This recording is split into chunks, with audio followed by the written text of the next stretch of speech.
বিষণ্ণ পেল হৃদয় নিমিত্র, তুমি যখন ছিলে সাথী। তোমার হাসির সুরে গুঞ্জন হতো পাখি, এখন শুধুই নীরবতা, ফিরে এলো না কিছু। মনে পড়ে সেই দিনগুলি, হাসি আনন্দে অশ্রু, কিন্তু আজকে রাতে শীতলতা শুধু তোমার অভাবে ভরা।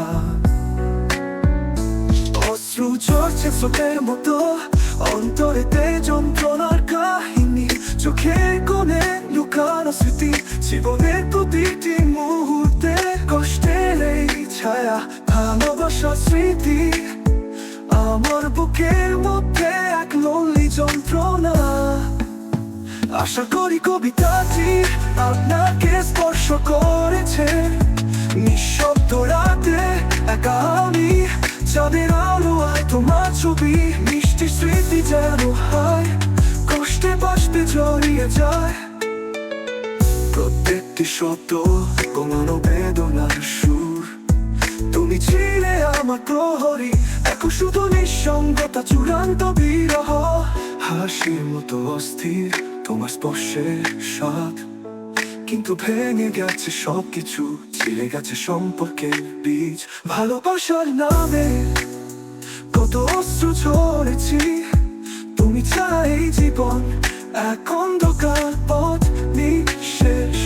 তোমার অপেক্ষায় চোখে চল তোতে চলতে একা, কষ্টে এই প্রহর গুনছি তোমার নাম গুনগুন করে।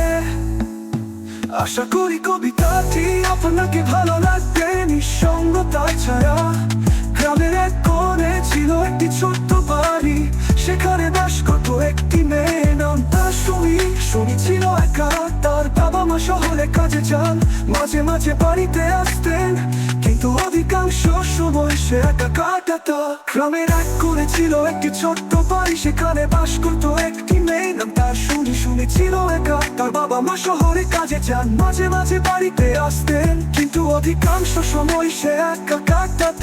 সুমি ছিল খুব মেধাবী, কিন্তু তার মনে ছিল এক নিঃসঙ্গতা। সে প্রতিদিন স্কুলে যেত, বন্ধুদের সাথে খেলতো, কিন্তু বাড়িতে ফিরে আসার পর একাকিত্ব ঘিরে ধরতো। গ্রামে তার একমাত্র বন্ধু ছিল রাহুল, যে মাঝে মাঝে তার কাছে আসতো, কিন্তু রাহুলের স্কুলে কাজ ছিল, তাই সে খুব বেশি সময় দিতে পারত না। একদিন রাহুল সুমিকে বলল, আমি আগামী সপ্তাহে শহরে যাচ্ছি, তুমি কি আমার সাথে আসবে? সুমি আনন্দিত হলো, কিন্তু তার পিতা মাতা শহরে যাওয়ার অনুমতি দেবে কিনা সেটা ভাবতে ভাবতে তার মন ভারী হয়ে উঠল। সপ্তাহের শেষ দিনে রাহুল চলে গেল, সুমি তাকে বিদায় দিতে পারেনি। বাড়িতে ফিরে সুমি অনুভব করলো তার হৃদয় ভেঙে গেছে। সে জানতো রাহুল ফিরে আসবে, কিন্তু শেষ সময়টা ছিল কঠিন। দিনগুলো কেটে গেল, সুমি একাকী বাড়িতে কাটাতে লাগলো। বই পড়া, গান গাওয়া, এসব তার অভ্যাস হয়ে গেল।